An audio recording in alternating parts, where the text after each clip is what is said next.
আসসালামু আলাইকুম আমার প্রিয় ভিউয়ার্স সকলকে জানাই গুড মর্নিং। নেহা লাইফস্টাইল ব্লগে তোমাদের অনেক অনেক ভালোবাসা জানিয়ে আরও একটি ব্লগ শুরু করতে যাচ্ছি। আই হোপ আজকের ব্লগটি তোমাদের খুব ভালো লাগবে।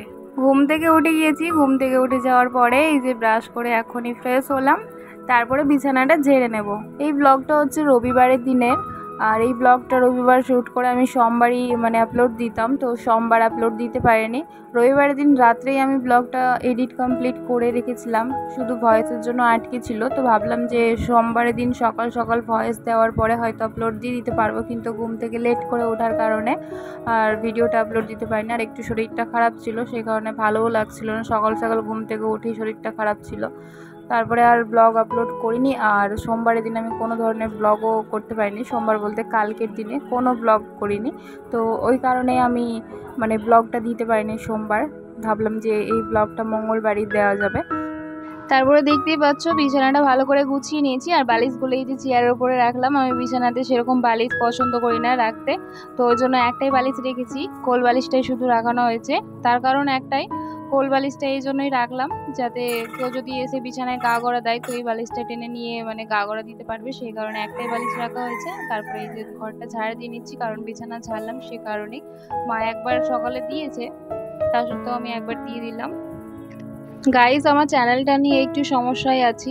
আমার চ্যানেলটা যখন মনিটাইজ করা হয়নি তার আগে কিন্তু অ্যাড দিত আমার ভিডিওতে, আর এখন মনিটাইজ হয়ে যাওয়ার পরে থেকে প্রায় 3 মাস হয়ে গেল আমার মনিটাইজ করানো, কিন্তু এখন পর্যন্ত আমার চ্যানেলে কোনো ধরনের অ্যাড আসে না। সে কারণে অনেকটাই টেনশনের মধ্যে আছি। আদৌ আমার চ্যানেলটা মনিটাইজ ঠিক মতো হয়েছে কি হয়নি সেটা বুঝতে পারছি না। তারপরে দেখতে পেলে চা খেয়ে নিলাম। চা খাওয়ার পরে এই যে মা নিয়েছে সবজিতে শাক নিয়েছে, আর এখানে বেগুন নিয়েছে শাকের সঙ্গে। আর আজকে একটু বাইরে যাব, বাইরে বলতে ভি মার্টে যাব, মলে। তো ভি মার্টে আমি এই কারণে যাব, একটা ট্রাউজার দেখে এসেছি ভি মার্টে। তো ট্রাউজারটা এর আগের দিনই নিতাম, কিন্তু আমার মা সঙ্গে ছিল, সেই কারণে মা নিতে দেয়নি, একসঙ্গে দুটো ট্রাউজার নিতে দেয়নি।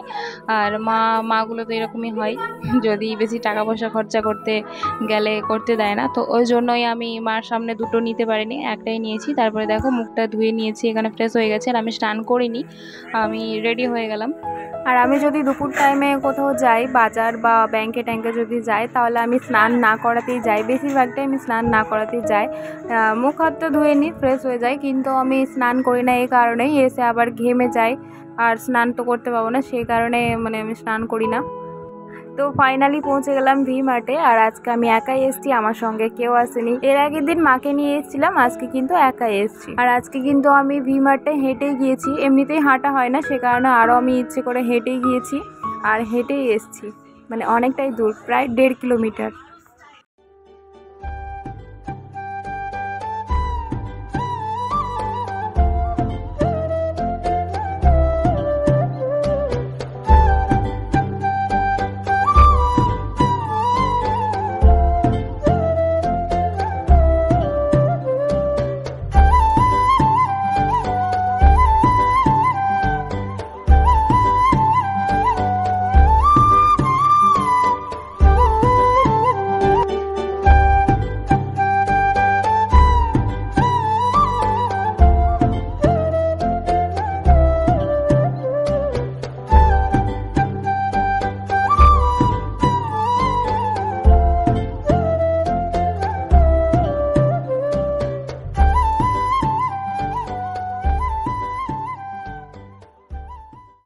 তারপরে দেখলে চেঞ্জিং রুমে ঢুকেছিলাম, আর এই কারণে ঢুকেছিলাম, কোমরের সাইজটা আবার ছোট বড় থাকে, সেই কারণেই ঢুকেছিলাম কোমরের সাইজটা ঠিক মতো আছে কি না। তো যেই জিনিসটা আমার নেওয়া ছিল সেই জিনিসটা আমার নেওয়া হয়ে গেছে। তারপরে আমি চলে যাব এবার নিচে। আর সামনেই দেখতে পাচ্ছ অনেকগুলো স্টাফ আছে, এখানে মিটিং চলছিল মালিকের সঙ্গে। তারপরে আমি চলে এলাম বিলিং এরিয়াতে। তো এখানে আমি কাউন্টারে বিল করে নেব, বিল করে নিয়ে বেরিয়ে যাব। মলে এসে একা একা সেরকম ভিডিও ক্লিপ তুলতে পারিনি, যেটুকু তুলেছি তোমাদের সঙ্গে শেয়ার করলাম। যদি একজন কেউ থাকতো তাহলে ক্যামেরা ধরা অনেকটা সুবিধা হতো। তারপরে বেরিয়ে গেলাম বাড়ির পথে, এই যে এখন রাস্তাতে হাঁটছি। তারপরে বাড়ি এসে স্নান করে খাওয়া দাওয়া করে নিয়েছি, এখন বাজে ঘড়িতে 2:45 মতো। আর এখন আবারও ভিডিও ক্লিপ নিচ্ছি, এই কারণে তোমাদেরকে আমি দেখাচ্ছি আমি কোন প্যান্টটা নিলাম। তোমাদেরকে তো তখনই দেখিয়েছি চেঞ্জিং রুমে, তারপরেও আবার দেখাচ্ছি যে আমি এই প্যান্টটা নিলাম। এই প্যান্টটার দাম নিয়েছে 199 টাকা।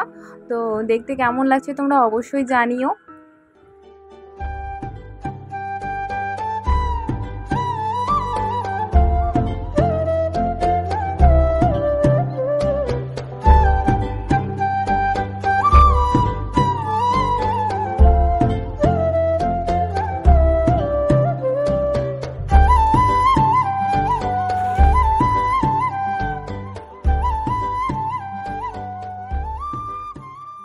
তারপরে চলে এলাম আবারও সন্ধ্যে 7টার সময়। এখন বাজে ঘড়িতে সন্ধ্যে 7টা, আর এখন আবারও আমি ভিডিও ক্লিপ নিলাম। এই যে এখনই ভিডিও ক্লিপ নেওয়ার একটু আগে আমি সেট আপ বানালাম, তারপরে কারেন্টটা পালিয়ে যায়। আবারও আমি এই ভিডিও ক্লিপের ভয়েসটা দিচ্ছি, এখনও কিন্তু কারেন্টটা চলে গেল। কি ভাগ্য বলো আমার। তো গাইস, আজকের এই ব্লগটা এই পর্যন্তই। যদি কিছু ভালো লাগলো অবশ্যই একটা লাইক এবং একটা কমেন্ট করে দিয়ে আমার চ্যানেলটা সাবস্ক্রাইব করে দিয়ে আমার পাশে থেকো। ফিরে আসছি আরও একটা নতুন ব্লগের সাথে। ততক্ষণ পর্যন্ত সবাই ভালো থেকো, সুস্থ থেকো। তো আসসালামু আলাইকুম, আল্লাহ হাফিজ।